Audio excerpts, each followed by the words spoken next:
하나님 말씀 예레미야 18장입니다. 예레미야 18장 13절에서 23절까지 말씀입니다. 18장 13절에서 마지막 23절까지 말씀 한 절씩 교독하겠습니다. 그러므로 여호와께서 이와 같이 말씀하시니라. 너희는 누가 이러한 일을 들었는지 여러 나라 가운데 물어보라. 처녀 이스라엘이 심히 가증한 일을 행하였도다. 레바논의 눈이 어찌 들의 바위를 떠나겠으며 먼 곳에서 흘러내리는 찬물이 어찌 마르겠느냐. 무릇 내 백성은 나를 잊고 허무한 것에게 분향하거니와 이러한 것들은 그들로 그들의 길 곧 그 옛길에서 넘어지게 하며 곁길 곧 닦지 아니한 길로 행하게 하여 그들이 땅으로 두려움과 영원한 웃음거리가 되게 하리니 그리로 지나는 자마다 놀라서 그의 머리를 흔들리라. 내가 그들을 그들의 원수 앞에서 흩어버리기를 동풍으로 함같이 할 것이며 그들의 재난의 날에는 내가 그들에게 등을 보이고 얼굴을 보이지 아니하리라. 그날이 말하기를 오라 우리가 꾀를 내어 예레미야를 치자. 제사장에게서 율법이 지혜로운 자에게서 책략이 선지자에게서 말씀이 끊어지지 아니할 것이니 오라 우리가 혀로 그를 치고 그의 어떤 말에도 주의하지 말자 하나이다. 여호와여 나를 돌아보사 나와 더불어 다투는 그들의 목소리를 들어보옵소서.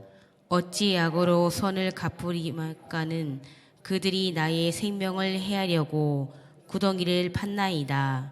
내가 주의 분노를 그들에게서 돌이키려 하고 주의 앞에 서서 그들을 위하여 유익한 말을 한 것을 기억하옵소서.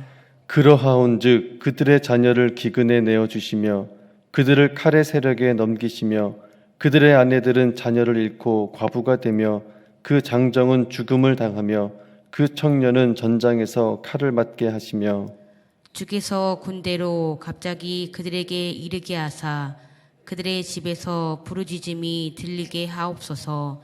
이는 그들이 나를 잡으려고 구덩이를 팠고 내 발을 빠뜨리려고 올무를 놓았음이니이다. 함께 읽겠습니다. 여호와여 그들이 나를 죽이려 하는 계략을 주께서 다 아시오니 그 악을 사하지 마옵시며 그들의 죄를 주의 목전에서 지우지 마시고 그들을 주 앞에 넘어지게 하시되 주께서 노하시는 때에 이같이 그들에게 행하옵소서 하니라. 아멘. 문안하겠습니다. 하나님 아버지와 우리 주 예수 그리스도로부터 은혜와 평강이 함께 하시기를 바랍니다. 우리 예레미야 말씀을 계속 보시는데요. 먼저 예레미야 선지자가 하나님의 심판을 선포할 때 심판의 메시지를 듣는 사람들은 어떻게 반응했을까 한번 생각하게 됩니다. 물론 각자가 처한 삶의 정황에 따라 그 이해는 저마다 달랐을 것이라고 생각해 보게 됩니다.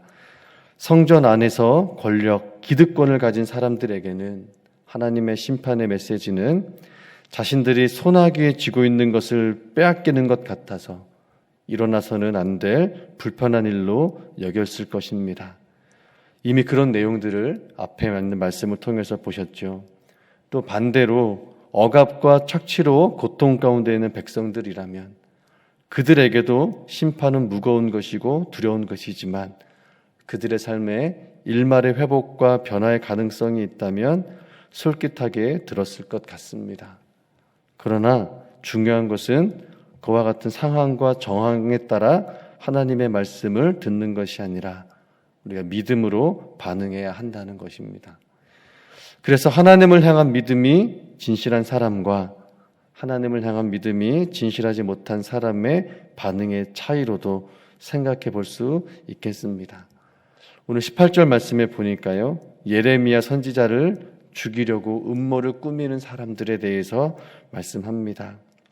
하나님의 심판을 선포하는 선지자를 죽여 없애려는 사람들입니다. 잔인하고 난폭한 사람들이고 또 그렇게 한 사람을 없애는 일을 또 쉽게 생각해내는 사람들, 그런 힘을 사용할 수 있는 권력을 가진 자리에 있는 사람들이라고 볼 수 있습니다. 18절 말씀이에요. 그들이 말하기를 오라 우리를 꾀를 내어 예레미야를 치자.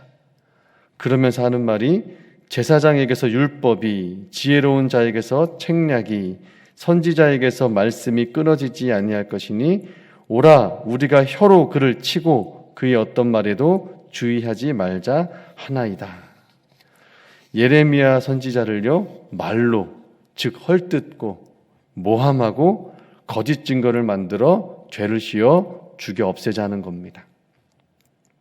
그의 말에 주의를 기울일 필요가 없고 또 예레미야 한 사람 죽여도 하나님의 율법과 책략과 말씀을 자신들의 필요대로 말해줄 제사장, 지혜로운 자, 선지자들이 있으니 죽이자는 겁니다.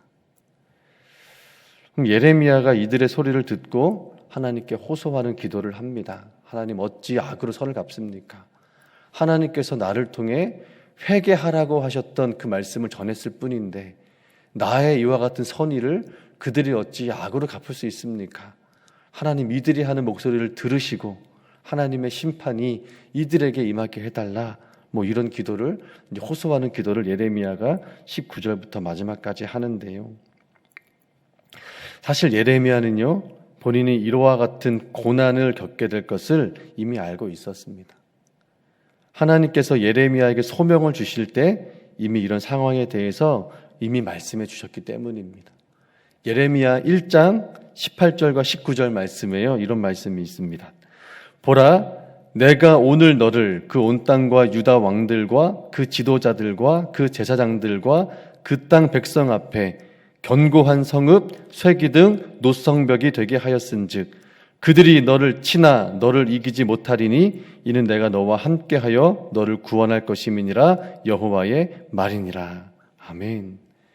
예레미야에게 소명을 주실 때요 너를 통해 북방 민족 바벨론으로부터 이스라엘이 심판받게 될 것을 하나님의 말씀을 선포할 때 이스라엘 백성들이 어떻게 반응할 것인가?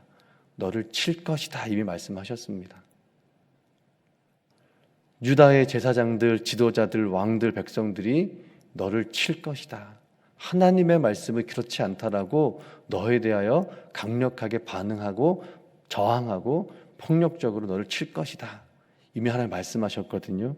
그런데요, 그들이 너를 치나 그러나 결국엔 하나님의 뜻을 이루셔서 선지자의 선포가 진실된 하나님의 말씀이었음을 알게 하시기까지 그때까지 선지자를 지키시고 보호하시겠다고 약속하셨습니다. 그들이 너를 치나 너를 이기지 못하리니 내가 너와 함께하여 너를 구원할 것임이니라. 내가 너를 그들 앞에서 노성벽 쇠개등같이 견고하고 단단하게 붙들리라라고 약속하셨습니다. 그래서 여러분 하나님의 말씀을 따라 사는 사람들에게는 고난도 있지만 하나님께서는 그 고난을 견뎌낼 수 있도록 우리를 견고하게 하시고 단단하게 하시고 늘 함께 하시며 구원해 주시는 은혜 또한 함께 주셨음을 믿을 수 있기를 간절히 축복합니다.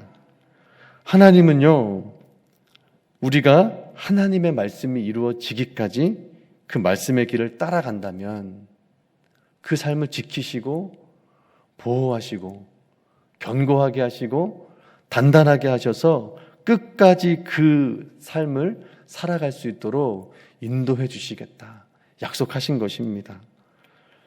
그래서 중요한 것은요 우리가 하나님의 말씀대로 살다가 어려움이 왔을 때 곁길로 가서는 안 된다는 겁니다.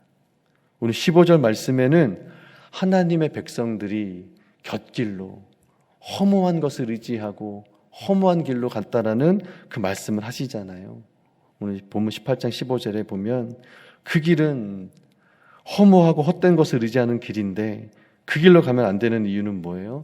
그 길에는 고난 중에 붙드시고 도우시고 끝까지 인도하시는 하나님의 구원이 없는 길이기 때문에 그 길로 가면 안 된다는 겁니다. 제가 이제 최근에 새벽 설교를 준비하면서 저희 8살 된 둘째 아이한테 성경 본문의 말씀을 들려준 적이 있습니다. 아빠가 설교를 준비한다고 교회에 있으니까 저녁을 같이 못 먹는다고 한번 가족들이 교회로 왔어요. 같이 저녁 먹겠다고. 그래서 저녁에 이제 국수를 시켜서 이제 교회 사무실에서 먹으면서 이제 아이가 물어보는 겁니다. 아빠 설교를 준비하는데 뭐 무슨 말씀을 준비하냐. 그래서 아빠가 준비하고 있는 말씀 이런 말씀이나 한번 들어봐라. 하나님의 백성들이 하나님의 말씀을 버리고 하나님을 떠났어. 그래서 하나님이 많이 화가 나셔서 그들을 다 벌하시겠다고. 그런데 전쟁을 일으키셔서 다 죽을 수도 있다고. 이렇게 말씀하시는데 아빠가 준비하는 말씀이 이건데 어떻게 우리 성도분들한테 절할 수 있을까 고민하고 있다. 8살 아이한테 물어봤어요. 너 같으면 어떻게 할 거냐. 그랬더니 그 아이가요 이렇게 대답을 했습니다. 그러면 하나님께 죄송합니다 해야지. 그렇지, 죄송합니다 해야지. 그리고 또 잘 믿어야지 이렇게 얘기를 했습니다. 단 2마디인데요. 제가 이 아이와의 대화를 통해서 뭘 깨달았냐면 왜 천국이 어린아이들의 것인지를 깨닫는 대화가 됐습니다. 하나님의 백성들이 잘못해서 하나님이 화가 나셨으니 죄송하다고 해야 된답니다. 그리고 하나님 잘 믿어야 된답니다. 너무 쉽죠. 야, 이게 이렇게 쉬운 거구나, 하나님의 말씀이. 아이처럼 받아들이고 생각하면 어려울 게 없겠구나 싶었습니다. 하나님 잘못했습니다. 하나님을 제대로 믿지 못했습니다. 믿음 없음을 불쌍히 여겨주시고 온전한 믿음 갖도록 도와주세요. 이런 기도 드리면 되는데 겸손하게 잘못을 인정하고 진지하게 반성하고 하나님의 말씀으로 마음과 생각을 바꿔가는 이런 꾸준한 기도와 노력들이 필요한데 왜 어른들은 그게 어려울까? 그럼 예레미야 시대에 만연했던 신앙의 문제는요, 처음부터 지금까지 보셨겠지만 겉과 속이 다르다는 데 있습니다. 겉으로는 제사 드리고 겉으로는 하나님의 말씀을 지키는데 삶 속에서는 그 말씀과 제사 드리는 것과 다 있지 않다는 겁니다. 겉으로는 주일에 예배를 드려요. 그런데 삶은 그 말씀과 예배에 대한 태도와 같지 않은 겁니다. 이게 겉과 속이 다른 거잖아요. 그럼 잘 믿는다라는 건 뭐겠습니까? 겉과 속이 다르지 않은 거겠죠. 그래서 나더러 주여 주여 하는 자마다 다 천국에 들어갈 것이 아니요 다만 하늘에 계신 내 아버지의 뜻대로 행하는 자라야 들어가리라 하신 말씀처럼, 여러분 말씀을 통한 진짜 위로는 겉과 속이 다른 신앙임에도 괜찮다고 하는 것이 아닐 겁니다. 하나님께서 보실 때 겉과 속이 다른 신앙으로 살아가는 하나님의 백성들을 향해 괜찮다라고 눈 감아 주시는 것이 하나님의 진짜 위로가 아닐 겁니다. 하나님은요, 예레미야를 통해 진짜 위로를 말씀하고 계신 거예요. 진짜 위로는 우리 안에 거짓된 것을 드러내셔서 깨끗하게 씻겨주시고 거짓된 삶에서 구원받아 그 은혜 안에서 자유해지는 것이겠죠. 하나님 주시고 싶은 위로는 거기에 있습니다. 왜 자꾸 잘못을 드러내시는가? 그것 때문에 우리가 하나님 앞에서 겉과 속이 다른 삶 때문에 하나님의 위로와 위안을 받지 못해요. 그러니 그것을 드러내어 고쳐주셔서 그 거짓된 삶에서 구원받고 그 은혜로 자유하게 하시기 위해서. 여러분, 우리가 복음이라는 게 예수님이 우리를 위해 오신 이유가 거기에 있잖아요. 우리가 죄에 묶여서 자유함이 없으니 그 거짓과 불의를 예수의 피로 씻겨주셔서 그 더러운 죄가 아니라 거룩한 옷을 입혀주시고 그 구원의 기쁨과 그 은혜 안에서 자유케 하여 주셨잖아요. 이것을 우리가 믿는 복음이라면 우리가 예수님을 부르니 예수님을 따르는 사람인가 보다 하겠지만 진실로 예수님을 믿는 사람이라면 그 겉과 속이 다르지 않는 신앙, 기도의 말과 예배의 태도가 삶의 태도와 삶의 행동으로 나타나는 다르지 않는 사람의 모습으로 살아가는 것이겠죠. 오늘 말씀에는 예레미야가 고난 가운데 있는 또 처하게 되어지는 말씀이지만 그 속에서 우리가 하나님의 위로와 붙드심을 보게 됩니다. 그들이 너를 치나 그들이 너를 이기지 못할 것이다. 하나님의 말씀을 따라가려는 사람들에게는 하나님의 고난 중에서라도 붙드시고 도우시는 은혜로 끝까지 그 말씀을 이루게 하시고 그 말씀의 성취를 통한 은혜와 영광이 있는 자리로 이끌어 가실 것인데, 그런데 지금 예레미야가 전하고 있는 이 신앙의 사람들의 삶의 상태가 어떠한가? 겉과 속이 다르니, 자꾸 곁길로 가니, 하나님을 의지하는 길로 가고 있지 않으니 그것을 드러내요. 온전해지는 신앙의 삶으로 하나님 위로해 주시기를 원하시는 것이죠. 진짜 위로. 겉과 속이 다르면 결코 하나님의 위로에 닿지 않으니 그와 같은 신앙의 삶으로 우리를 인도해 주시는 것입니다. 그래서 오늘 말씀을 가지고 기도하실 때요, 하나님, 우리가 하나님 앞에 잘 믿는 신앙, 정말 하나님께서 죄를 용서하시고 씻겨주시는 진실한 위로를 통해 우리의 기도의 말과 삶의 행동이 같은 예수님을 잘 믿는 신앙이 되게 해주십시오. 그래서 나를 통해 그 하나님의 위로와 위안이 나를 통해서 주변 사람들에게로 전해줄 수 있는 그런 복음의 삶이 되게 해주십시오. 같이 한번 기도하시면 좋겠습니다. 또한 고난 가운데 있다면 견뎌낼 힘도 이미 주신 주님을 의지하면서 잘 이겨나갈 수 있도록 하나님, 우리에게 주어진 이 모든 상황도 주님 주신 상황이지만 또 감당할 수 있는 힘도 주신 줄로 믿습니다. 인도하여 주옵소서. 기도하시면 좋겠습니다. 주님의 이름 부르고 간절히 기도합니다. 주여, 살아계신 아버지 하나님, 감사합니다. 하나님의 은혜로 저희들 이렇게 하나님께서 구원하여 주신 은혜로 지금도 하나님을 예배하며 하나님을 의지하며 기도하며 살게 된 줄로 믿습니다. 오늘 말씀에 하나님께서 이스라엘 백성들을 향하여서 주기를 원하셨던 진실한 위로, 진정한 위로가 무엇인가? 겉과 속이 달라서 하나님의 말씀을 따르는 삶으로 가야 하지만 자꾸만 헛된 것을 의지하고 헛된 것을 찾는 곁길로 나아가는 이스라엘 백성들을 드러내어 하나님 그 죄의 문제들을 씻겨주시고 고쳐주셔서 겉과 속이 다르지 않은 온전한 신앙, 정말 하나님을 잘 믿는 신앙으로 이끌어주시기를 원하시는데, 하나님, 이스라엘 백성들이 그 길을 거부하고 자꾸만 다른 길로 가는 것들을 보게 되어집니다. 심지어 예레미야 선지자를 죽여 없애자는까지 하는 음모를 꾸미는 자들이 있음을 보게 되어집니다. 하나님의 말씀을 따라 살다 보니 겪게 되어지는 고난이 있고 힘듦이 있고 괴로움이 있고 불편함이 생기고 저항하고 정말 난감한 상황들을 만나게 되어지는 일들이 있음을 보게 되어집니다.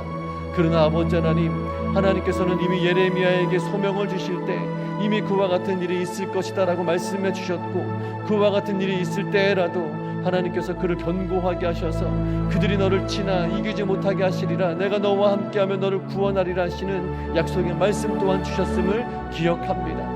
그러기에 하나님, 우리가 하나님을 믿으며 살아가는 삶에 고난도 있겠지요, 힘듦도 있겠지요, 감당하기 어려운 순간들도 있겠지요. 그러나 그 순간에 하나님께서 내게 은혜를 주신 것은 또한 고난도 받게 하기 위하심을 알게 하여 주시고, 그러나 무엇보다도 그 고난 중에서라도 우리를 노성벽 세계등과 같이 견고하게 하셨고, 또 그와 같은 상황이 있을지라도 그것들이 우리를 이기지 못하게 하시는 하나님의 구원과 하나님의 동행하시는 은혜가 약속된 은혜이고, 하나님께서 함께 하시는 소망의 약속 또한 주셨음을 기억해낼 수 있기를 원합니다. 고난 가운데 있는 성도들이 있습니까?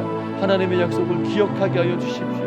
하나님께서 함께 하시며 구원하시겠다, 내가 너를 견고하게 하며 너를 붙들겠다 약속하셨던 그 은혜도 생각하게 하여 주셔서 고난 중에서라도 붙드시고 도우시는 그 하나님의 은혜로 이겨나갈 수 있도록 주님 인도하여 주시되, 무엇보다도 아버지 하나님, 우리 곁길로 가지 않는 신앙, 하나님의 말씀이 이루어지기까지 하나님의 말씀을 향하여 나아가는 신앙이 될 수 있도록 인도하여 주시옵소서. 하나님 아버지, 하나님 아버지, 정말로 어린아이와 같은 믿음이 천국의 합한 믿음이라고 말씀하신 것처럼 우리가 하나님의 말씀 앞에 섰을 때 하나님 잘 믿어야 되는데 잘 믿는 것이 무엇인지, 때로는 우리의 지식과 지각이 잘 믿는 믿음으로부터 곁길로 나아가는 지식이 되고 곁길로 가게 되어지는 지혜가 되기도 합니다. 그래서 아버지 하나님, 어린아이와 같은 믿음, 하나님을 의지하지 않고는 살아갈 수 없고 하나님의 도우심이 없이는 살아갈 수 없는 어린아이와 같은 의존적인 신앙이 없이는 살아갈 수 없음을 하나님 깨닫게 됩니다. 다시 한번 그와 같은 믿음 주셔서 하나님을 의지하는 신앙, 하나님만을 의존하고 전적으로 하나님의 다스림 가운데 살아가는 온전한 믿음이 될 수 있도록 우리 우리에게 믿음 없음을 불쌍히 여겨주시고 온전한 신앙과 믿음으로 살아갈 수 있도록 하나님 도와주시옵소서. 특별히 아버지 하나님, 하나님께서 우리에게 원하시는 것과 성이 다르지 않는 신앙, 주여 주여 입으로 부르고 주일에는 예배를 드리고 기도의 자리에서는 기도하지만 삶 속에서는 그 기도의 말과 예배된 태도와는 다른 태도로 살아가고 기도의 언어와 예배의 언어가 아닌 하나님 또 다른 언어, 하나님 신앙과 분리되어진 또 다른 인격으로 살아간다면 어찌 그것이 하나님을 믿는 온전한 신앙의 모습이라 할 수 있겠습니까? 하나님 예레미야 시대 때도 이스라엘 백성들이 그러했지요. 하나님 앞에 제사를 드렸고 또 율법을 지켰지만 그들의 삶은 그것과는 동떨어져 있었습니다. 다른 것에 절하였고 다른 것을 의지하였고 자신의 마음대로 행하였고 하나님의 뜻과는 상관없는 길을 걸어갔습니다. 내가 걸어가는 길이 하나님의 뜻이 되는 길이라 여겼습니다. 하나님의 뜻이 이루어지는 말씀의 길로 순종하며 따라간 것이 아니라 내가 하나님을 믿으니 내가 걸어가는 길이 하나님의 뜻을 이루는 길이 될 것이라 여기며 하나님이 그렇게 행하실 것이라고 여겼습니다. 하나님 주인과 순종해야 할 자가 바뀐 삶, 겉과 속이 다른 삶, 하나님 그와 같은 삶을 살았기에 하나님 진노하셨고 또 심판의 메시지를 통하여서 그들의 다름을 바로잡아 주셔서 진실한 위로, 하나님의 진실한 위로를 보게 하셨습니다. 아버지 하나님, 우리 그와 같은 말씀이 들려질 때에 순종할 수 있기를 원합니다. 주님, 혹시 내가 하나님의 말씀에 따르는 길이 아니라 내가 원하는 길을 걸어가며 하나님의 뜻이라고 여겼던 길이 있다면 하나님께서 그리하여서 내 마음을 드러내실 때 주님 잘못했습니다. 나의 믿음 없음을 불쌍히 여겨주시고 말씀에 순종하는 삶을 통하여 하나님의 뜻을 이루는 삶이 될 수 있도록 인도하여 주옵소서. 그와 같은 길을 걸어갈 수 있도록 하나님 믿음을 주옵소서. 온전한 믿음을 주옵소서. 우리를 불쌍히 여기시고 주의 길을 행하여 나갈 수 있는, 말씀에 따라 순종하며 갈 수 있는 하나님 온전한 믿음을 주옵소서. 우리의 믿음 없음을 불쌍히 여겨주시고 우리의 지각 없음을 불쌍히 여겨주시고 주님 주신 은혜에 따라 십자가의 보혈로 정결케 하여 주시고 거룩케 하여 주신 은혜를 지켜내고 하나님 원하시는 하나님의 말씀 안에서 살아가는 귀한 신앙의 삶을 살아갈 수 있도록 도와주셔서 약속된 말씀의 은혜, 진짜 위로를 통하여 하나님 안에서 참 자유하고 참 기뻐하고 참 감사하고 주님의 구원의 은혜, 또 날마다 도우시는 그 오늘의 은혜로 충만한 말씀 안에서의 삶을 살아가는 우리 귀한 성도를 낼 수 있도록 축복하여 주시옵소서. 하나님, 어린아이와 같은 자들이 천국에 합한 자들이라고 말씀하신 이유가 하나님 어디에 있는지 깨닫게 하시니 감사합니다. 우리도 그와 같은 믿음 갖게 하여 주시옵소서. 하나님, 잘못했습니다. 죄송합니다.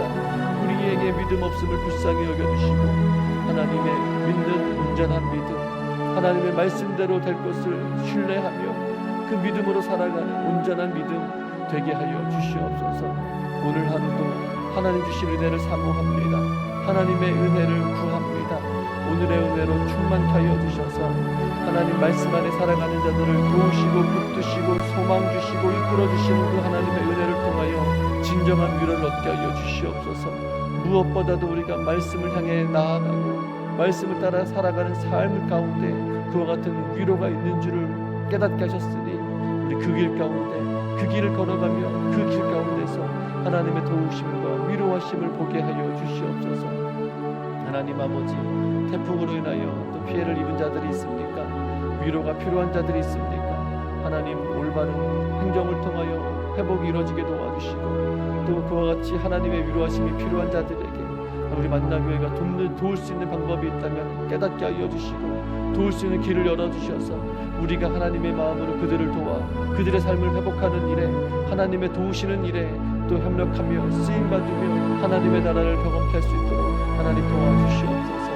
아버지의 마음을 구합니다. 오늘 하루의 삶을 충만케 하여 주시고 내일도 거룩한 주일입니다. 예배를 위하여 준비하고 예배만 나아갈 때에 지금까지 우리를 도우셨던 그 하나님의 은혜에 대한 감격과 다시 한번 그 하나님의 뜻대로 살아갈 것에 대한 믿음의 고백과 결단들이 하나님을 경험함을 통하여 온전케 이루어지고 또 하나님 살아계심을 또 경험하는 귀한 예배가 될 수 있도록 하나님 도우시고 인도하여 주시옵소서.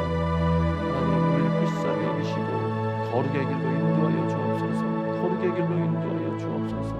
하나님 우리를 불쌍히 여겨 주시옵소서. 긍휼히 여겨 주시옵소서. 하나님의 은혜 안에 살게 하여 주시옵소서.